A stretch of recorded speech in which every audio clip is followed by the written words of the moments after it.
Bonjour à tous, me revoilà aujourd'hui dans une nouvelle vidéo. Alors aujourd'hui j'ai décidé de vous parler des livres et des films, voire séries qui ont un peu, accompagné mon enfance, mon adolescence et tout le reste. Même si ça reste des livres et des films que j'arrête pas de regarder, qui sont un peu mon univers, voilà, qui a fait un peu ce que je suis. Waouh! Et du coup, on va commencer tout de suite. Alors, je vais commencer par les films. Alors, disons que quand j'étais petite, j'étais pas trop attirée par les Disney et tout et tout. Je sais pas pourquoi. Je ne sais vraiment pas. C'est pour ça que je me sens un peu à part quand on commence à parler de Disney sur Booktube. Hein. Enfin, bien sûr, je les connais, mais disons que je n'y ai jamais prêté une grande attention. Car quand j'étais toute petite, je regardais des trucs comme ça. Donc, c'est un Disney, oui, voilà. Mais disons que ce n'est pas les Disney avec les princesses et voilà. Et tout est truc qui finit bien, là. Je sais plus comment on dit, tout est bien qui finit bien. Voilà. Bravo. Et voilà, par exemple, Monsieur Jack, un univers que j'adore. Tim Burton. What else? Waouh, super accent. Quoi d'autre? On va dire ça en français. Ça ira mieux. Donc voilà, ça c'est vraiment... Je le regarde et le re-regarde depuis qu'il est sorti. En fait, je sais pas du tout. Je me rappelle plus de l'âge que j'avais. Mais je crois qu'il est quand même assez vieux. Je me rappelle plus du tout, mais voilà, Monsieur Jack, quand j'étais adolescente, voilà, j'avais des porte-clés Monsieur Jack, j'avais des sacs Monsieur Jack, je vais vous le montrer d'ailleurs parce que ça va être très drôle. Donc voilà, regardez ça, non mais... Ça c'était mon sac de cours quand j'avais 13 ans ou je sais pas quoi. Oh là là, je suis désolée, je suis émue mais je ressors de ces trucs. Il est magnifique, j'ai trop envie de le ressortir aujourd'hui, quoi, mais ça va pas le faire. En plus, je vais avoir l'air d'une gothique maintenant. Ah, il est trop beau. Oh, il m'a trop manqué. Oh, et allez, un jour je vais le ressortir. Je vais sortir avec ça. M'en fous. Allez, soyons fous. Alors, donc revenons à Monsieur Jack. Donc voilà, franchement, c'est tout mon univers. Dans mon cœur, forever. Ensuite, un autre film que je regardais vraiment beaucoup, mais qui faisait quand même un peu peur, parce que même quand j'étais petite, j'aimais bien les choses qui faisaient peur. Aucune idée pourquoi, je crois que c'est peut-être ma mère qui m'a habituée à ce genre de choses. Mais je sais pas si vous connaissez Beetlejuice. Beetlejuice. Voilà, je l'ai dit 3 fois en plus, comme dans le film. Ah là là, ceux qui l'ont vu comprendront pourquoi. De Michael Keaton. Voilà. Je crois que Tim Burton a aussi... Oui. Ah non, ça c'est l'acteur. Donc Michael Keaton c'est l'acteur et Tim Burton est le réalisateur. Je savais qu'il y avait du Tim Burton quelque part. Et ce film est hilarant, un peu effrayant et un peu what the fuck. Voilà. Ce film c'est un peu de n'importe quoi parce qu'au final, il n'y a pas vraiment de morale ou quoi que ce soit. C'est juste du n'importe quoi. Mais c'est tellement bien. Et c'est tellement bien fait que le n'importe quoi devient... super. Donc en fait, si vous voulez savoir de quoi ça parle, on va retrouver un jeune couple juste là, enfin la tête est là, qui viennent de se marier, enfin en fait j'en sais rien s'ils viennent de se marier ou pas, enfin bref, ils vont faire des courses et ils meurent. Du coup, ils vont se retrouver en tant que fantômes dans leur maison et tout et tout.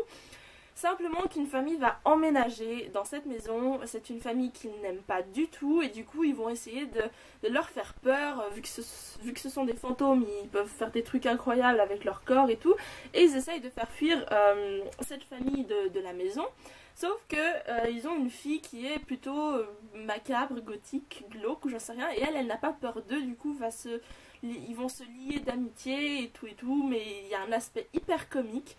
Simplement qu'il y a un petit perturbateur dans tout ça qui est Beetlejuice, qui est un fantôme aussi, un peu, comment dire, expérimenté dans le domaine de faire peur, et il va un peu foutre le bazar dans tout, dans leur vie et tout. Il est hilarant, mais il fait quand même peur parfois, il fait de ses têtes, genre, ah non, vous pouvez pas voir derrière, mais... Voilà, il fait, enfin peut-être je vous mettrai des photos, j'en sais rien, mais là, truc incroyable. Donc, si vous n'avez pas vu ce film, regardez-le, il est excellent. Après, voilà, c'est une qualité de, je ne sais pas, je ne me rappelle plus de quand il date. Aucune idée, faut que je me renseigne, mais je sais qu'il est un peu vieux, du coup les effets c'est pas le truc le plus super au monde, mais ça a un certain charme. Donc je vous le recommande, si vous ne l'avez pas encore vu. Ensuite, il y a des livres qui ont été adaptés en une espèce de série ou je ne sais plus, que je n'arrêtais pas de regarder, et peut-être que j'aurais pas dû regarder ça, étant donné que maintenant j'ai une phobie de quelque chose que je vous dirai juste après. Donc il s'agit des chairs de poule.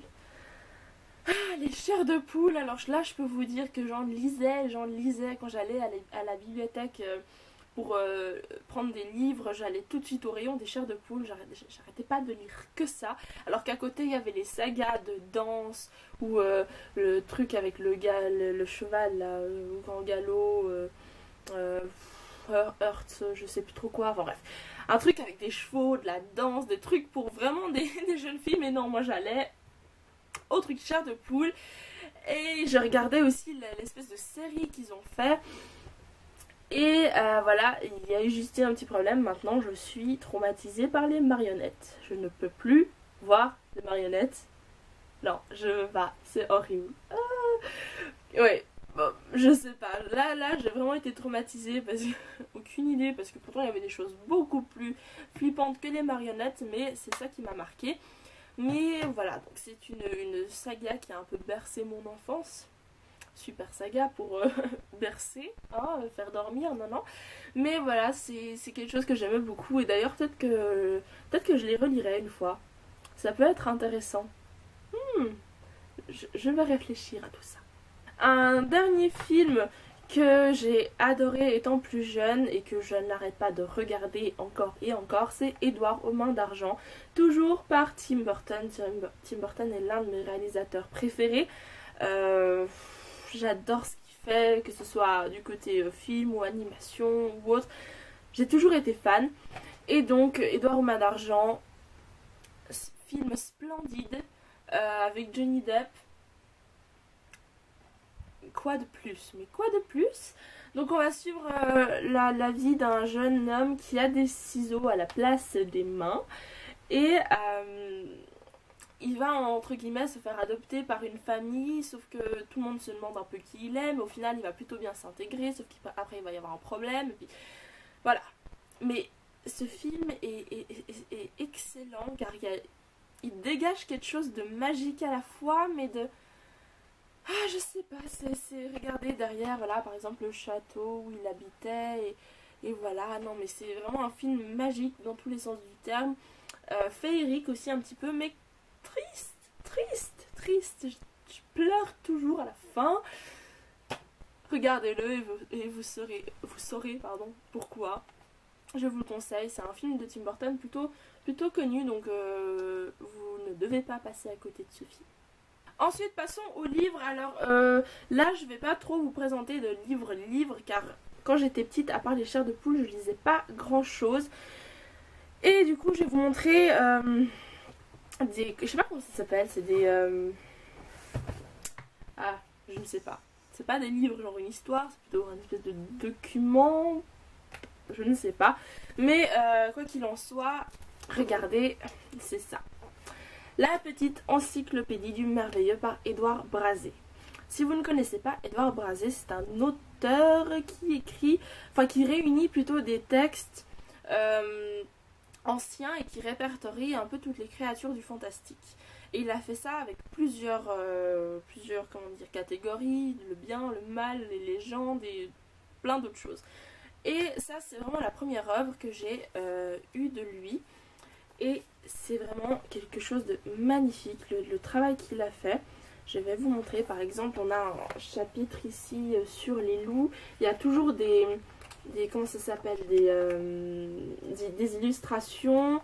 Par exemple, ici on a quoi? On a les montures fantastiques. Voilà, il y a toujours des illustrations, c'est hyper bien documenté. On retrouve des légendes ou autres de plein de pays différents.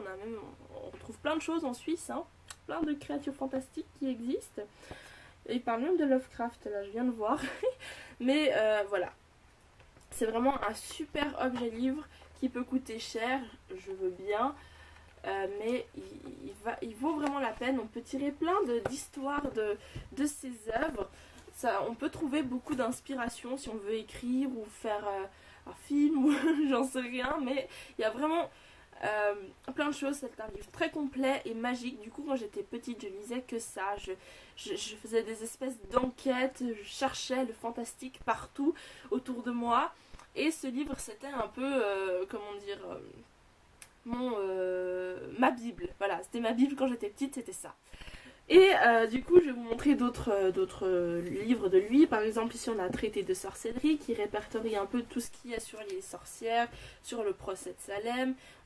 D'ailleurs, c'est là-dedans que j'ai connu le cimetière, le Père Lachaise, et que c'est pour ça que j'ai été le visiter d'ailleurs à Paris. C'est parce que je l'avais trouvé là-dedans et j'ai trouvé hyper intéressant.